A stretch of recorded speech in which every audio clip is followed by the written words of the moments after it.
Hi everyone, I'm Rena McLeod, and with my colleague Dr. Darren Swanson, we've been working on the integration of GenAI into the Academic Learning Centre's teaching curriculum at Central Queensland University. It's my great pleasure to be joined today with Dr. Elena Forasacco from Imperial College London. Darren and I met Elena in Greece in 2024 at the International Institute of Learning and Higher Education at their conference on GenAI.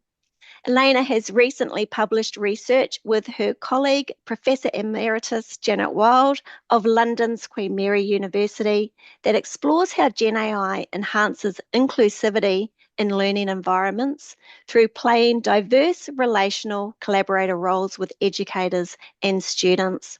So, Elena, thank you so much for giving us your time today. Could you tell us first a little about your role at Imperial College, the students you work with, and what inspired you and Janet to explore GenAI in this context, and specifically through the lens of inclusive relational pedagogy? Yes. Okay. First, thank you, Rina and Darren, for giving me this opportunity. And as for my role at Imperial, I'm a senior teaching fellow in the Early Career Researcher Institute, ECRI. The ECRI provision is dedicated to the professional development of early career researchers. That includes master students interested in doing research, PhD students, and postdocs and fellows. We offer more than 100 courses divided into programs by subject, such as research computing and data science and research management, for example. And within ECRI, my main role is leader of the research communication program. And this program is mainly dedicated to PhD students and include the courses related to the communication of research projects to an academic audience. I teach courses from poster design to thesis writing. And Janet is my former line manager. She was a teacher in some of my courses, and we have always collaborated as teachers as well as researchers, doing some educational projects. And in the chapter you mentioned, we describe one of our research projects. And now going to your second question, why generative AI? So when ChatGPT was released in November 2022, we started to get involved in discussions within our institutions and within the HE sector in the UK because of our roles as teachers in the communication skills programs. So those discussions were mainly focused on how PhD students might use or not use, and why, generative AI for writing, because that was and still is one of the main worries. What if PhD students use generative AI to write their thesis? So at that point, we realized that based on those conversations, also with students, we realized that we didn't know exactly how PhD students actually use generative AI. So we started our project. We interviewed PhD students and colleagues who are experts in generative AI, not only for writing. So this was our motivation. Neat, and really, really interesting to actually have the conversations with the PhD students themselves to really get that insider information directly from them. Great. Yeah. So in your work, you introduce a new framework for understanding generative AI as taking on 4 relational roles. How did the framework develop from your interactions with the staff and the PhD students that you spoke with? Yeah. So when during interviews with PhD students, we obtained we listened to them and we realized that they were already at an advanced level. So even if generative AI, ChatGPT was released a few months earlier on, they were already responsible users of generative AI. And they showed us that for them, generative AI was and is a sort of companion that takes different roles based on their needs in that moment. And they know that our universities, they offer plenty of resources, but generative AI is always available to them. So they use generative AI as a sort of complementary resource to what institutions offer. And when I mentioned generative AI as a companion, and from there is our four role models, because that companion can take different shapes based on what they need, what students need. So it might take the shape of a subject expert, providing students with technical knowledge from formulae, coding, grammar rules for English. Then it might take also the role of a colleague. So, for example, if they need to overcome the writer's block, they use generative AI as a more experienced colleague. It's like asking a postdoc, how can I overcome the writer's block while writing my thesis because now I'm stuck? And then there are a couple of roles more, let's say, personal.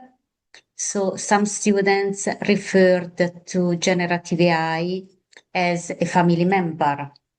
So, for example, especially students who are not from the UK and they don't have a family around them, they might use generative AI to solve practical doubts. For example, asking suggestions about their future careers, or even asking suggestions for travel destinations as a big sister or a big brother. And another role, again, more personal, is the role of personal tutor also for well-being and lifestyle. Because again, in our institutions or everywhere in the world, institutions are very international, and international students are not used to the etiquette of the different countries where they are studying. So they might not know how to refer to supervisors, how to communicate during meetings. Topics for discussion, for example, with their peers. And ChatGPT offers this kind of personal advice, even like lifestyle, like dress code. What should I wear for a black tie event? All these little things that international students don't know. So this was kind of our main discovery. The four roles that generative AI takes as a complement of real services offered by our institutions. Wow, I find that really fascinating.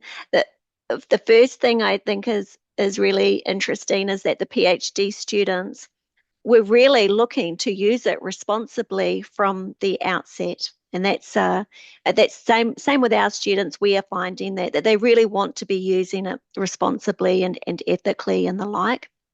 And Yeah.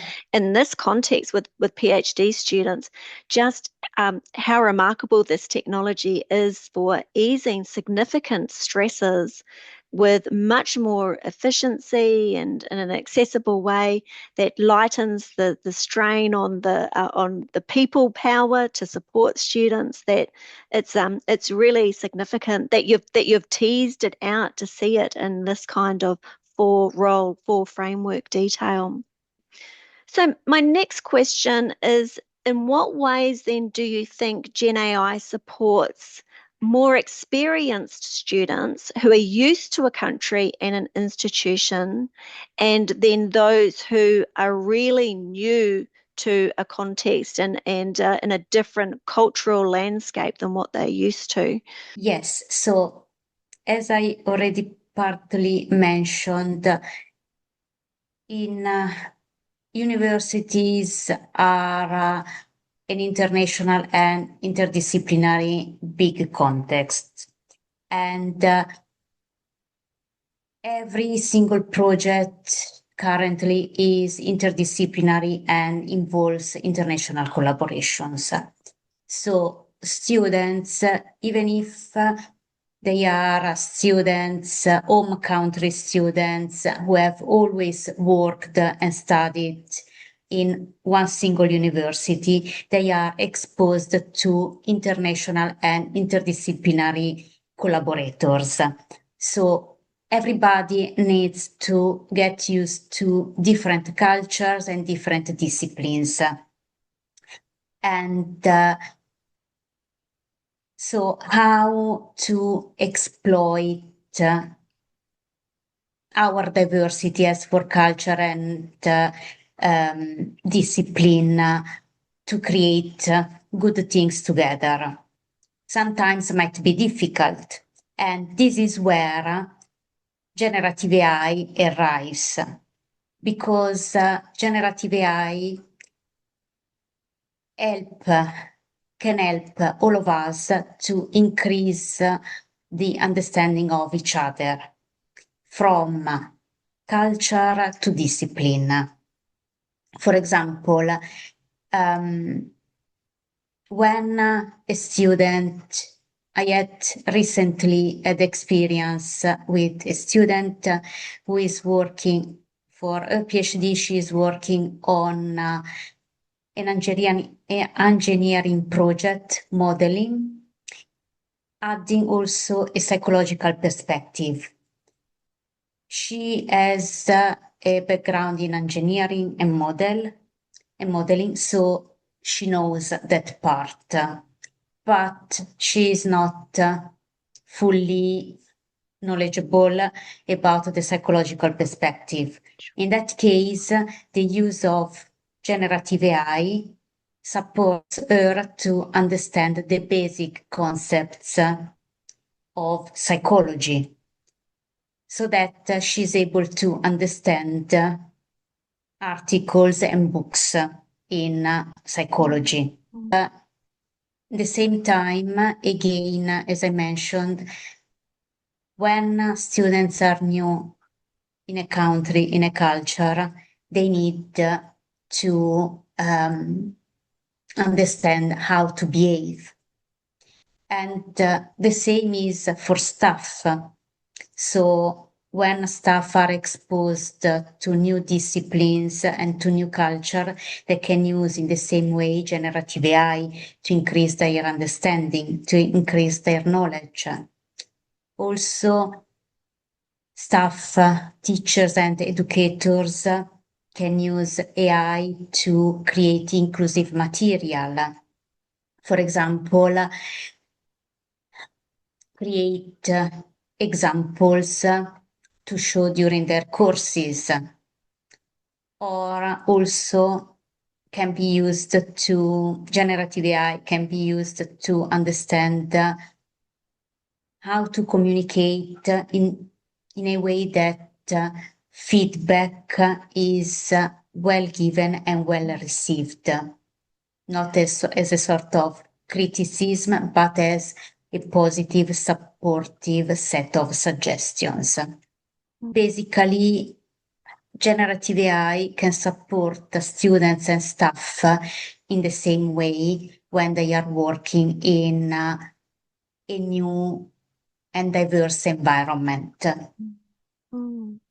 Oh, it's really made me think that the students can interact with generative AI, in a sense, have a relationship with generative AI that then supports them to have better, easier, more deeper dynamic relationships with the humans around them, especially when they're coming from a different cultural environment altogether. So there's a great dynamic at work in that relationship between the generative AI and then that wider relational aspect of the people that they are studying and learning with. That's Yeah. terrific. So, Elena, you mention in your piece that generative AI helps foster a learning community. Could you describe a little bit more about what that might look like in practice? Again, when because we live, our universities are very international,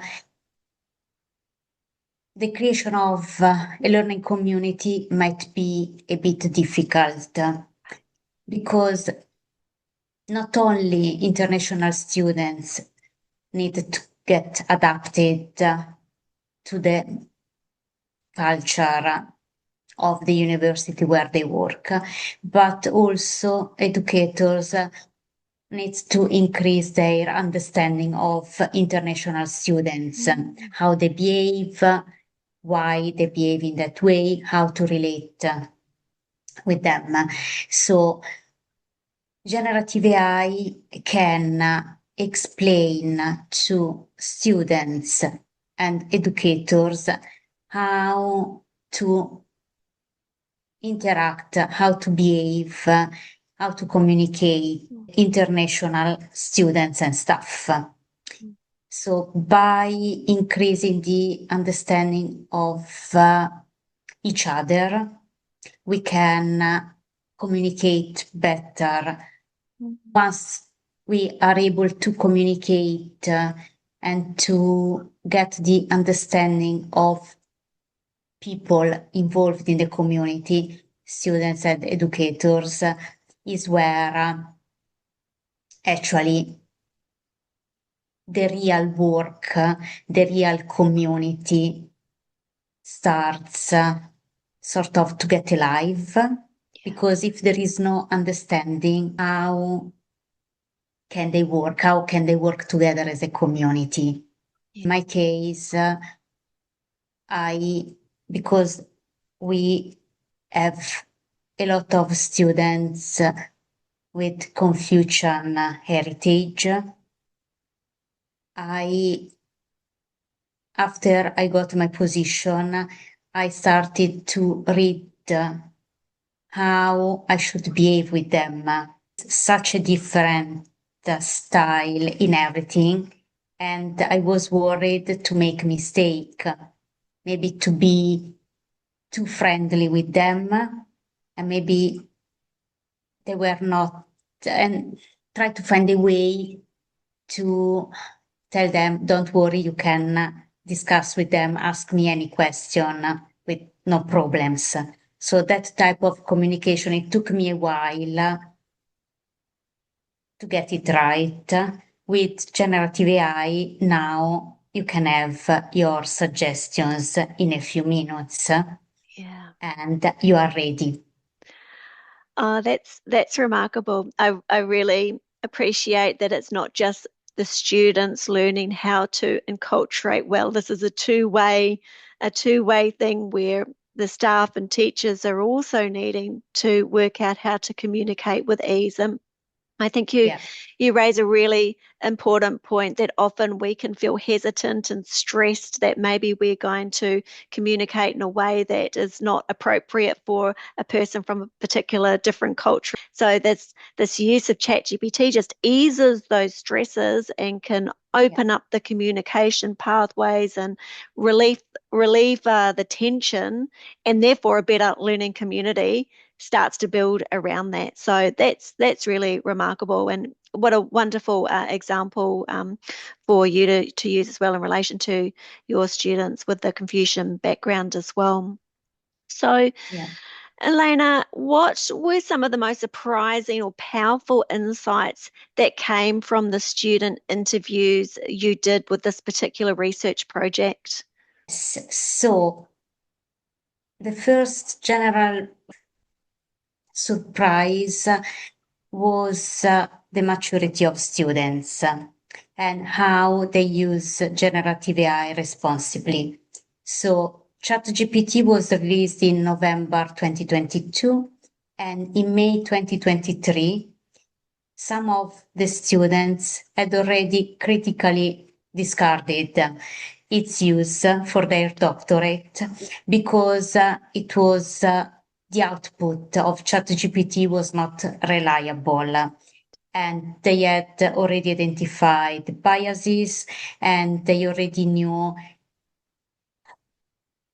how to use ChatGPT and for what specific cases, and where to completely avoid ChatGPT.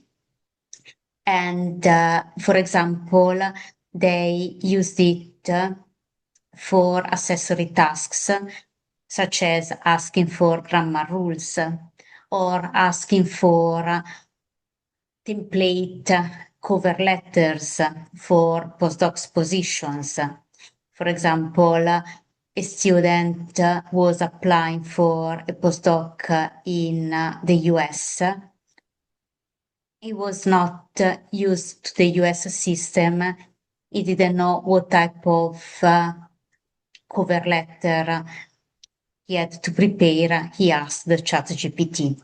Right. And then just to have a sort of template and idea of what to write. If the cover letter was a sort of expanded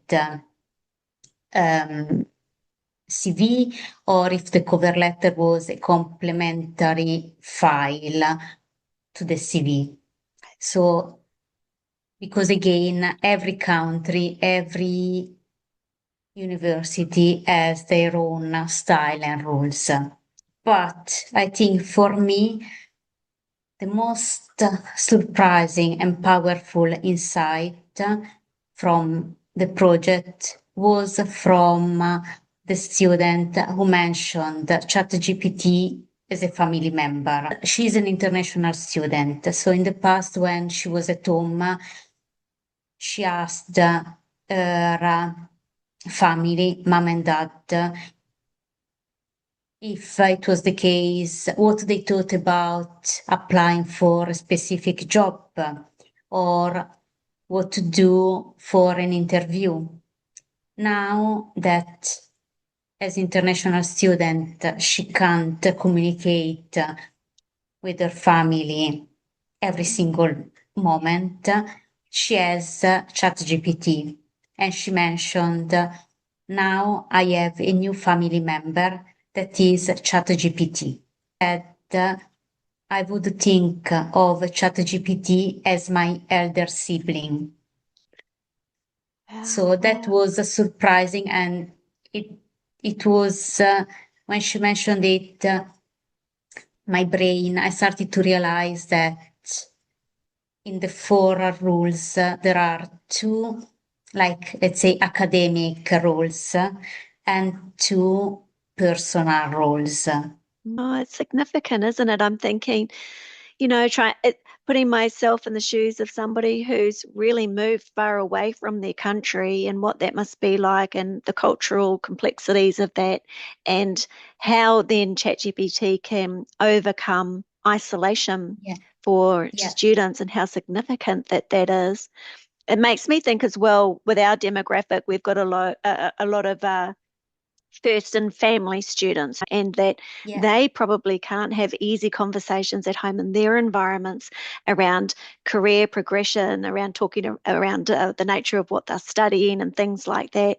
And ChatGPT and the other large language models can serve as, as sounding boards, as conversation partners, as family members, so to speak, in the face of that kind of isolation as well. So a very interesting thing to have come forward from your conversation. So I did have as my next question, Elena, did the metaphor of Gen AI as an elder sibling shape your thinking any further? Did you do anything more with that, or did that open thinking up in a different kind of way? So that metaphor opened my mind. It was like the penny dropped. And in that moment, I realized the power of generative AI in the life of students. So, as you mentioned, against isolation and being away from family and in need of practical suggestion, or even if your family, you are the first person going to university, your family can support you in many ways, but not, they can't give you an academic perspective. Yeah. So this is why we defined generative AI as a companion. It's not only about learning something, learning grammar rules, but it's also supporting to, when critically and responsibly used, is also a support to navigate through academic life. I think, there's lots of complexities around generative AI, lots of ethical questions, lots of wonderings, and lots of maybe even negative things as well. But when you hear that it can operate like that in somebody's life and give them such a, I guess emotional support and psychological support, then there is certainly a lot of good that can come with this technology as well. And I guess it's about holding the tensions, holding the grey zone, and being educators that really work to ensure the positive aspects really come forward. So yeah, that's really lovely. So Elena, could you elaborate on how Gen AI contributes to reducing that power distance between educators and students? Because that's a very difficult thing to sort of overcome. It's sort of wired into the hierarchy of our institutions, sort of just by nature. So how have you noticed generative AI helping to reduce that distance between students and the authority figures? Yes. So there are two aspects about power distance. So educators, they are seen as a sort of authority by some students. And it happens also in my case.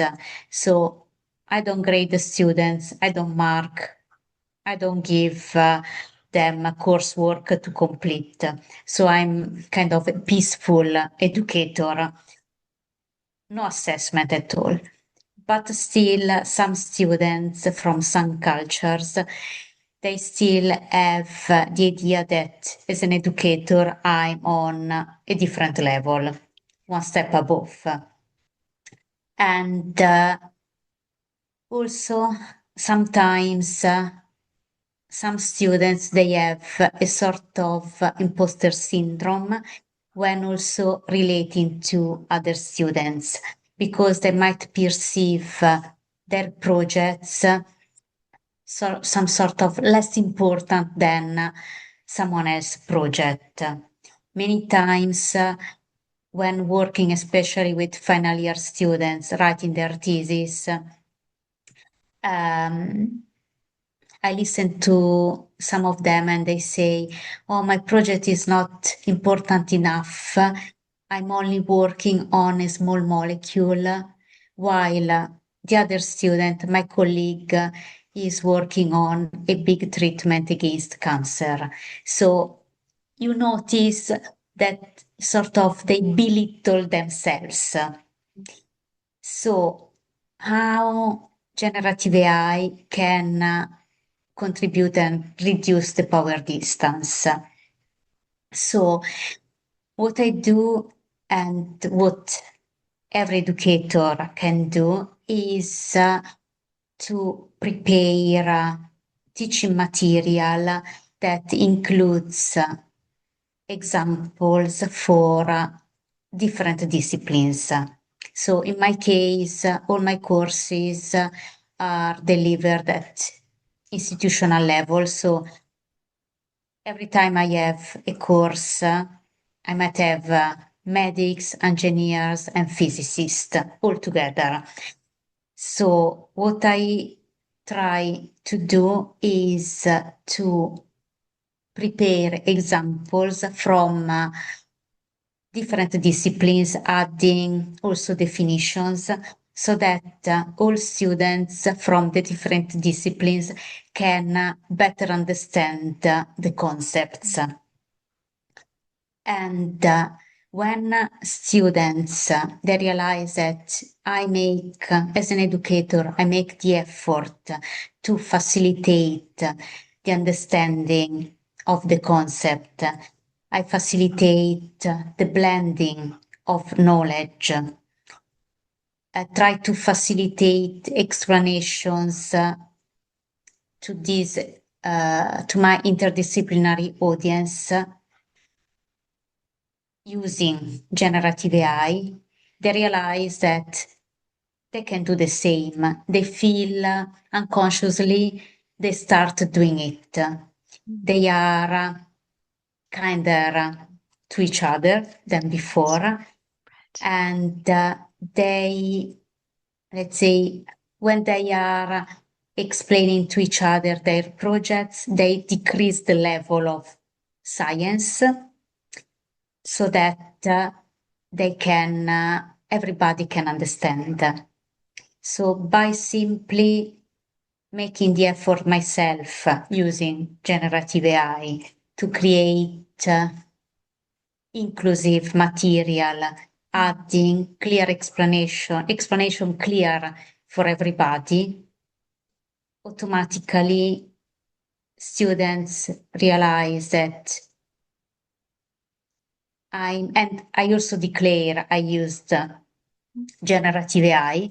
They realize how to use responsibly GenAI, that I'm a normal human being who needs generative AI to create examples and definitions. The power distance between students and me decreases, and also when discussing among them, so only during peer discussions, students apply the same approach I apply with them. Community is created and you can see they are really supporting each other at that point. And I can notice the difference within a couple of hours because all my courses are maximum 3 hours. So by spending a few minutes at the beginning, explaining, introducing the type of course, how to do, how to behave, what to expect. And then by giving interdisciplinary examples, the ice is melted and the community is created. Sort of everybody on the same plane level, so to speak. Yeah, really opens that territory up then. That's neat. It made me think as well that for students who are second guessing the value of their PhD research, that a conversation with a large language model would really help them to tease out the importance of the work that they're doing and how they can understand it as contributing in a myriad of different ways, no doubt as well. So, yeah, that's lovely examples, Elena, again, bringing that forward. So, what would you say to educators then who are reluctant to engage with this technology? So the introduction of generative AI is still tricky, but generative AI is moving super fast as well as other technologies. And using generative AI is part of our daily life now. So many universities have already created contracts with generative AI providers to facilitate the ethical use of generative AI. So at this point, we can't be against it because generative AI can have many positive effects. So at this point, what I would say to reluctant educators is that I have actually a couple of questions. So do we need to change the way we teach? Yes. Is this change scary? Yes. But as educators in the HE sector, part of our mission is to prepare students for their future careers. So when they are at university working with us, we enable them moving through key changes in their lives. From students, they will become employees. We need to help them. So if we consider the use of generative AI as another skill students need to learn to be able to use it ethically and responsibly. This is part of our duty. So we can't close our eyes. Generative AI doesn't exist. It exists. Everybody is using it. Let's make an effort and let's enable students to use it properly. My perspective, yeah. Yes, no, and I do share it. It's just simply not going to go away now. It is here, and this is the way moving forward. So I really appreciate that. So do you have thoughts then, Elena, on how educators could approach those ethical challenges surrounding Gen AI, like data bias and equity of access? What's some thoughts on those complexities? So, as I mentioned, many universities have been working to provide students with safe generative AI tools with guidelines and trainings about the ethical use of generative AI. And this approach creates a sort of equity of access because every student in an institution have tools and training. But there is still a lot of work to do. And so I'm not an expert in generative AI at all. I know very little about what is behind, for example, ChatGPT. And so I think that the main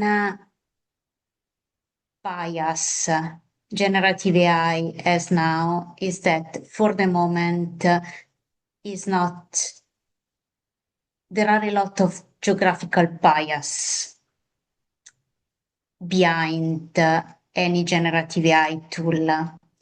So what we can do now is, again, to make students aware of those biases so that they don't fully rely only on generative AI tools. So, for example, in one of the interviews, a student, she's working on a biomedical project and she's using some data set and analyzing something in an ethical way using generative AI. And she realized that generative AI is trained the tool she's using only with US data. Okay. So when she analyzes her data set that is not US based, she doesn't get the real results, Right. reliable and suitable. So now she knows it, and she has found a way to use that tool, but making some adjustments. So if we give students examples, we tell them, for example, consider geographical biases, they will add an additional layer of understanding about generative AI so that they can critically analyze generative AI outputs. That's great, and but that's a very interesting example from that research context. So, Yeah. Elena, how do you address concerns about over-reliance, particularly in relation to that writing or the research context? It's really interesting. Your cohorts coming through seem to be really wired to using it responsibly and ethically. Do you feel a problem about over-reliance, or that students could fall into those trappings? So based on the outcome of the project and many more discussions with students, like informal discussions with students during or after my courses, PhD students know exactly limitations of generative AI and use it responsibly. Many of them, or at least all the students I have discussed with, because obtaining their PhD title is top priority for them. They don't want to risk it. So they said so, again, as I said earlier on, they use anyway generative AI as a complementary resource. Check grammar rules quickly, find articles, summarize articles. But again, they don't use ChatGPT for everything. They have some of them, they have tested and analyzed many different tools, generative AI tools, so that they have identified which one is the best for what. So, and also they use reliable and validated tools that are on the market since ever. So they are not using tools that appear and disappear within a few months, but stable tools such as Grammarly, Elicit, for example, and Connected Paper to find articles. So So you're not they worried have about what? over-reliance? No. No, Terrific. many of them they got it straight away. They were, I would say, as worried as us educators about generative AI. They were Right. like, oh, what if, for example, I I want to improve the grammar of this paragraph, but I know ChatGPT can help me. But if I put that paragraph there, is that paragraph then used to train ChatGPT? What if then I use the same paragraph in my thesis and I'll be accused of plagiarism? So they have they have already that advanced mindset of what if. And so also they mentioned, so usually in all my courses, I explain the importance of not losing their academic voice. Generative AI can write perfect sentences, but they don't reflect the individual style. And there were plenty of studies about ChatGPT or generative AI outputs using a set of words that are not commonly used. And students realized it before me Wow. and before those studies. And they were like, oh, that is not me. I'm using Grammarly to ask for the grammar rule, because if I use ChatGPT to write something, it's clear is not myself. Yeah. So again, they know the importance of not relying 100% of it, also not to lose their personality, to Mm. showcase their personality in every communication they do. Oh, it's neat, isn't it? Like I think it's in your research project, there's what's coming through is all of these strengths as to how it can help students, and students are being really discerning in how they use it, and they are coming with significant integrity around their work, and that they do not want to risk their own skill development in the process, and honoring their voice. So there's a great deal of nuanced interaction with Gen AI that the students are doing, which I think is really encouraging and really hopeful, in the context of so much concern around generative AI and its potential impact upon academic integrity. So these are really wonderful findings. What do you think then is perhaps the most misunderstood element about the use of Gen AI in higher education? I think since when ChatGPT was released, everybody got scared because we are always scared by new things. And so we have focused too much only on negative aspects. Now I start to read about new projects, also read the new articles about the use of generative AI as a support tool for students at university.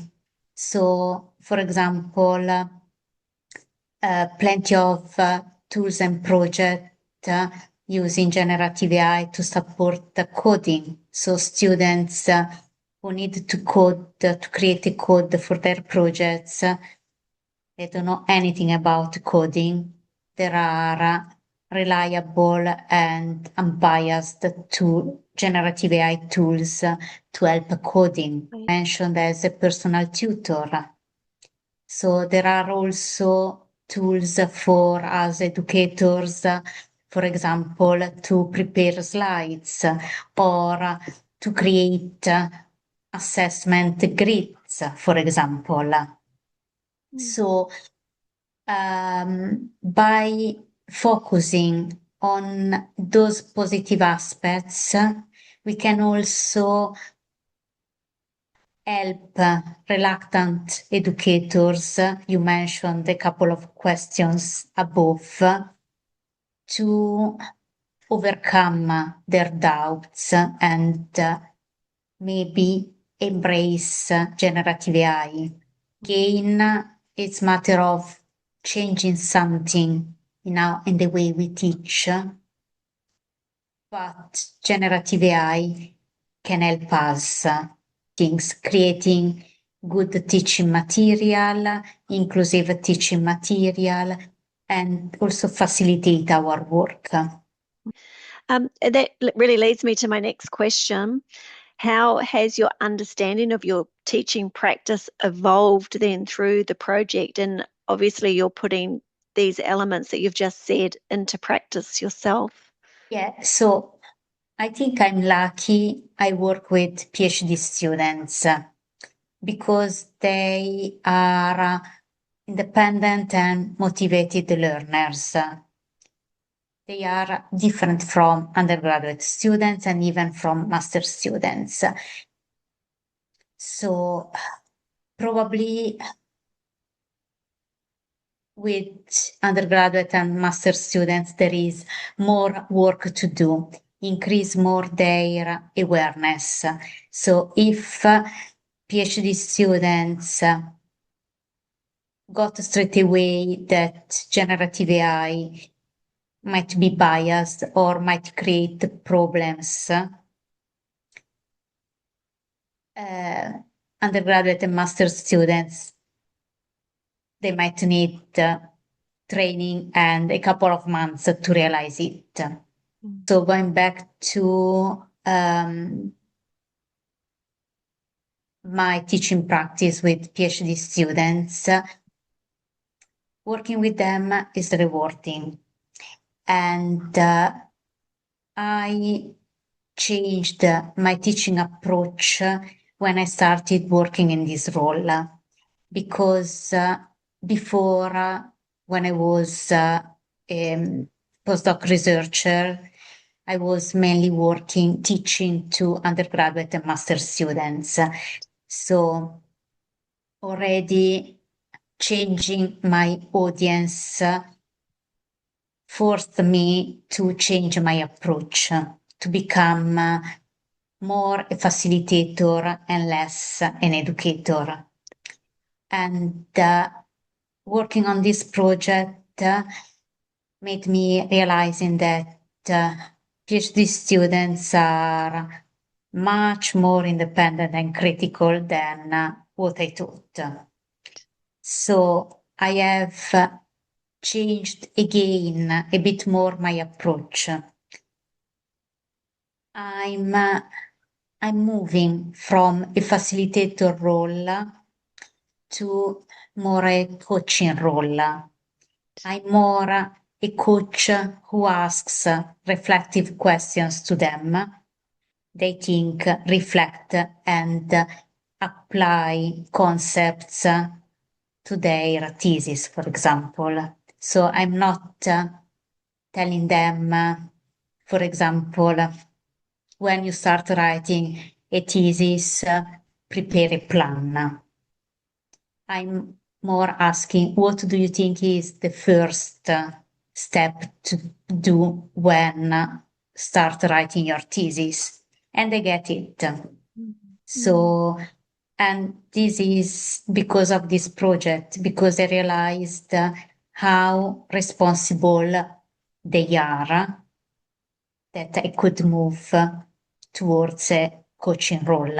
Oh, that's what a thing to have come forward from this work. It's for me, just having talked to you today and hearing your responses, it sounds like the coaching is a very relational, dialogical, very bringing things forward from them. And in a way, the generative AI, their interactions with it is very conversational, dialogical, bringing things forward. So I think it will be very interesting to hear and understand your experience down the track as a facilitator of PhD research and supporting that kind of cohort in relation to their great critical use of generative AI in the process of that, easing stresses, fast tracking elements of knowledge, and then how that whole dynamic space is moving and what PhDs look like, how deep they are, how qualitatively and quantitatively rich they are in relation to this changing landscape. So that's just some things coming forward from your terrific responses here, Elena. So what are then your plans for embedding the AI education four-role framework actually into your future courses from this research that you've done? As I mentioned in all my courses, I have my audience is composed of international and interdisciplinary students working on interdisciplinary projects, and they work on their own, on the communication of their own projects, and many activities are based on peer feedback. So how to apply generative AI into my courses? The first idea is to create, to improve a file that I share with the students that is guidelines to give and receive feedback. I'm planning to expand it and to make it guidelines to give and receive feedback in an intercultural, cultural and interdisciplinary learning environment, using generative AI to identify cultural differences mainly, and also disciplinary differences. And also, as I explained, I'm planning to use generative AI to add more examples from different disciplines, and also maybe for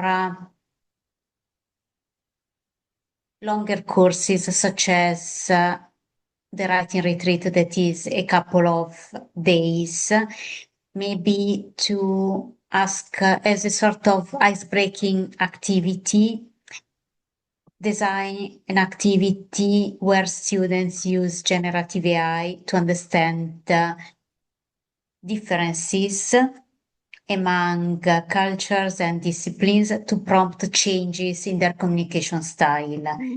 It's something that I briefly do during my short courses, but I'd like to explore a bit more that aspect. So make students using generative AI for an activity not related to their PhD projects, but to help them become more inclusive communicators, so that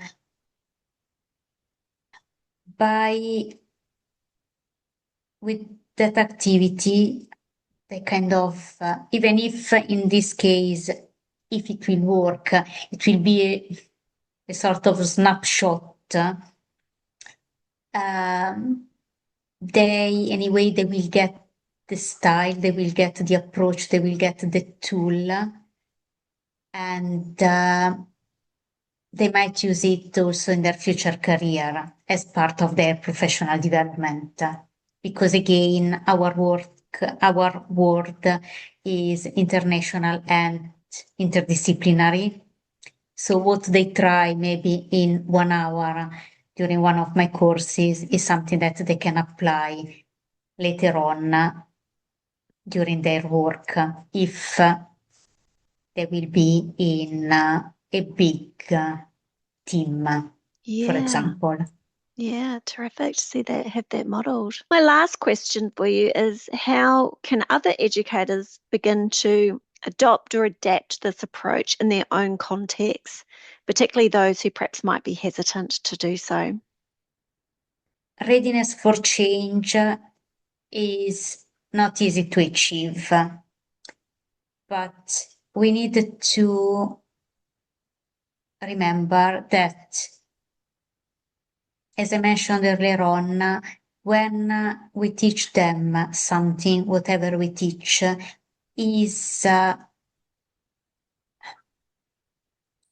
aim as teacher is to prepare and equip students for changes, teaching them some subjects will help them to work in that field. So, and generative AI is something that students, they will use it in the future. So how it's part of the game. We need to prepare them also for the use of generative AI. And again, if as educators we focus only on negative aspects, we will not teach or prepare our students to the use of generative AI, and they will be not kind of fully equipped for their future. They will miss a big part of knowledge. So what I'm thinking is that among educators there are many that are very positive with the use of generative AI from a technical perspective or also non-technical perspective as ourselves, because we are not like, we support the use of generative AI even if we are not experts in generative AI. So my idea might be like to scaffold hesitant educators with the use of generative AI, little by little. So experts, educators might support hesitant colleagues in stages to make them familiar with generative AI. So by working in stages, in the same way we teach students topics in stages,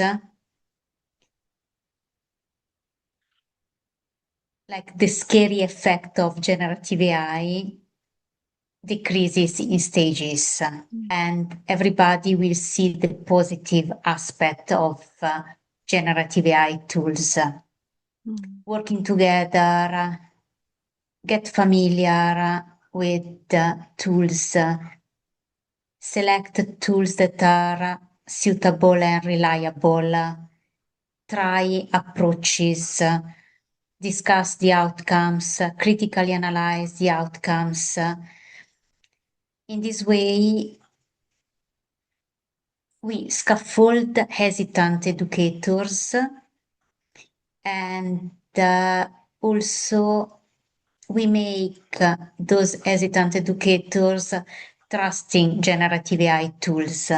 Sort of scaffolding approach, the same scaffolding approach we apply with students. I visualize it as suitable approach to overcome the scary use of generative AI. Yeah, in like a little step by step sort of way. Yeah, I think that's a very important point to finish on, in the sense that we are also about preparing students for the future, but we're also preparing ourselves, and we're looking after one another as mutual educators to bring us forward into the demands of this new technological age of AI as well. So, Elena, thank you again for your time and all the wonderful insights and important points that you've brought forward again. And thank you to Janet as well, as your co-collaborator on this research project. Just a reminder that any viewers, you can find that book chapter in the Generative Artificial Intelligence in Higher Education book published by Library Publishing. I shall say thank you here, and hope to see you again in future for another update of a conversation. Thank you, Rina, for this opportunity again, and thank you also to Darren. Pleasure, our pleasure.